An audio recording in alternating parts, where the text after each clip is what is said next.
As a gamer guys, kung kayo po yung tatanungin, ano pong specs or features po yung pinakamahalaga sa inyo kung gaming phone po guys yung hinahanap nyo? Malaking display ba guys na meron pong smooth na refresh rate? Or malaking battery po na meron bypass charging? Or pwede rin naman guys magandang gaming phone design?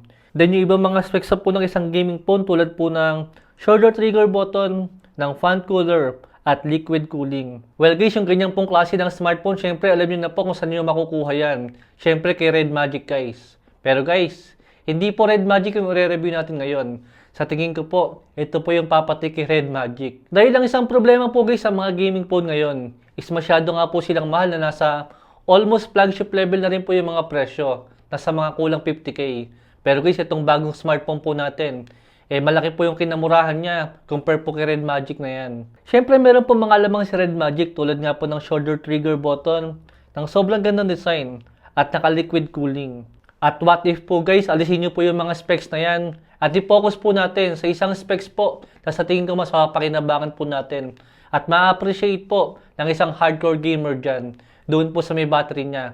And yet guys, yung specs po, yung presyo po na makukuha natin, mas mura pa compare nga po kay Red Magic. Ito po guys ang Honor Win. Ito yung klase ng smartphone na hindi siya nakapokus sa may gaming.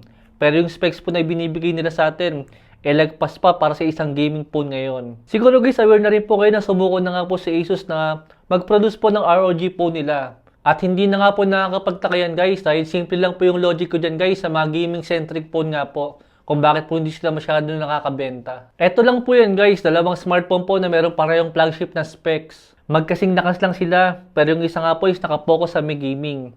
At napakarami po niya mga gaming features. Din itong smartphone nga po na isa is kasing lakas lang po siya ng mga gaming phone ngayon. Pero wala po siya mga gaming features. Pero meron din pong flagship na processor. Actually guys, totoo naman na sobrang ganda po ng mga gaming phone design. Saka po yung mga tablet na mga gaming. Especially nga po sa may design sa mga features nila. Ang kaso guys, sigurado po marami po sa atin.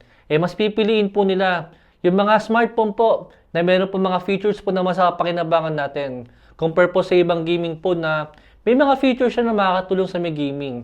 Kaso guys, doon lang po siya maganda. Pero sa ibang specs po niya, talagang magsasakripisyo po tayo. Tulad nga po nila OnePlus 15, ng Realme GT8 Pro, si iQOO 15, at si Redmi K90 Pro Max. Kasing lakas lang po yan guys ng Red Magic 11 Pro na mas mahal nga po sa kanya. And yet may mga features po sila OnePlus na wala nga po sa mga gaming phone ngayon. Na sa tingin ko guys, mas magagamit natin kaysa po sa may formang gaming phone. Ito lang po guys yung main point ko. Pwede kang bumili ng isang gaming phone po na meron shoulder trigger button, naka-liquid cooling, and yet guys, pangit po yung kanyang camera. Then pwede po kayong bumili ng isang flagship din po na smartphone na wala po siya mga shoulder trigger button, wala pong liquid cooling, pero yung performance po na makukuha natin, halos same lang po guys sa mga gaming phone. Pero guys, meron po tayo mas magandang software at mas magandang camera compare nga po sa mga gaming phone. Pipili ka na lang sa dalawang ganyang klase ng smartphone. At sa pagitan nga po ng dalawang smartphone na yan, isa itong si Honor Win po yung papasok dyan guys. Yung wala po sa gaming phone at wala rin po sa mga flagship is nandito po kay Honor Win. Siyempre alam niyo na po yung ibig kong sabihin, itong 10,000 mAh sa battery nga po niya na sobrang importante po sa isang gaming phone ngayon. Legit guys, magsasawa kayo mag-games dito. Ditong 10,000 mAh sa battery niya, binasic lang po yung non-stop gaming natin sa may Mobile Legends ng diretso pong 7 hours. At hindi pa po siya lobat guys, dahil nabawasan nga lang po siya ng 61%. Diyan po sa may Mobile Legends, habang naka-mobile data. Grabe guys, hindi po kaya ni Red Magic yan. At hindi rin po yan kaya ng ibang mga flagship level na mga smartphone ngayon. Dahil nakikita nyo po yung mga kung ano-anong mga umiilaw dito kay Red Magic at yung mga gumagalaw na mga liquid cooling sa kanya, malakas pong kumain ng battery yan guys. Oo guys, may bibigay ni Red Magic yung pinakagusto nyong performance. Pero ganun din po dito guys sa may Honor Win. May bibigay din po ni Honor Win yung performance po na hinihiling nyo. Ganito po yung ibig kong sabihin guys. Kung sa may Red Magic 11 Pro, nakakapaglaro po kayo ng Mobile Legends nang umaabot po ng 165Hz or 144Hz. Example lang po yan. Then dito nga po sa may Honor Win, ang frame rate po na naibibigay niya is inaabot lang po siya ng 120 or 140 man or 130. Ang ibig ko lang po sabihin, worth it ba yung naibibigay po na konting refresh rate ni Red Magic 11 Pro compare po dito sa may Honor Win na medyo mababa po na konti yung refresh rate niya. Pero hindi po ibig sabihin guys na mabagal po itong si Honor Win. Flagship level din po yung kanyang performance. And yet nga po, yes guys, smooth nga po si Red Magic. Smooth din naman guys yung Honor Win. Ang kaso meron po kayong mga bibitawan dito. Compare po dito kay Honor Win na yung isang sakripisyo po natin na konting refresh rate niya, hindi po natin halos ma-appreciate yan. Pero guys, yung magandang camera niya, ma-appreciate nyo po yon. Nawala nga po sa may Red Magic. Yan po guys yung isang dahilan kung bakit mas pipiliin ko sila OnePlus, sila Redmi, sila IQ, or even po itong si Honor. Dahil kasing lakas na naman siya guys sa mga gaming phone. Pero mas gusto ko po yung mga better camera nila. Na sa ibang gaming phone po is wala yan. Kaysa po sa ibang mga gaming features na halos hindi ko naman magagamit. At sa case nga po ng Honor Win, nagkataon lang naman guys na meron siyang sobrang overkill na battery na even po sila OnePlus. At sila Red Magic, tinalo pa po sa tagal malobat kung sa may gaming po tayo magbe-base. Dahil yung 39% po na natitira sa kanyang battery, sinabot pa po siya guys ng 3 hours sa may non-stop gaming pa rin.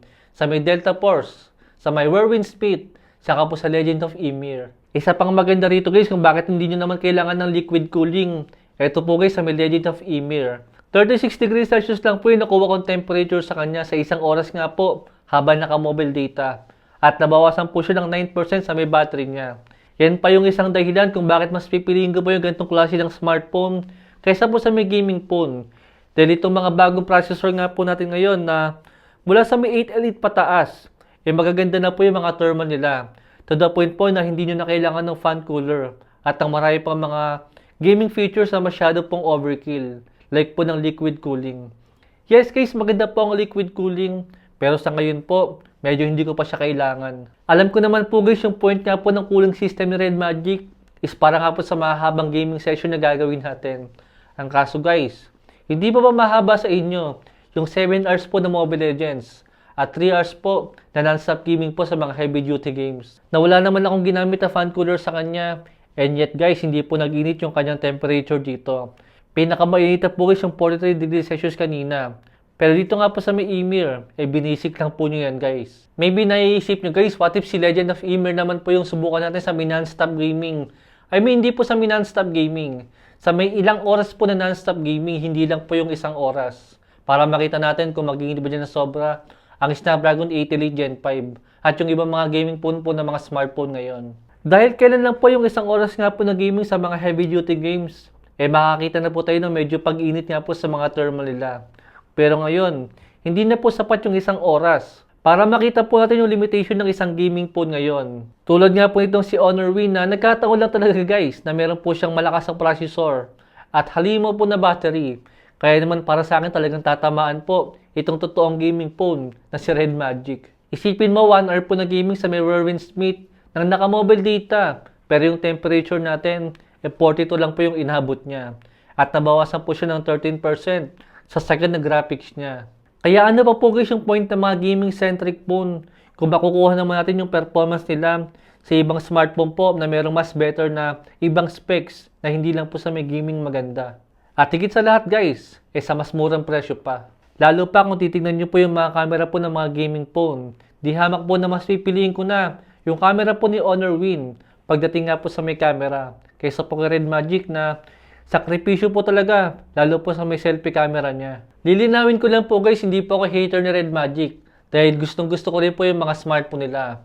Pero kung sa may practical nga lang po, mas practical pong kumuha ng ibang mga flagship killer po ng mga smartphone kaysa po sa isang gaming-centric phone. Dahil sa ngayon po guys, ulitin ko lang po sa inyo, wala pong game sa may Play Store ngayon na magpapahirap po sa may Snapdragon 8 Elite.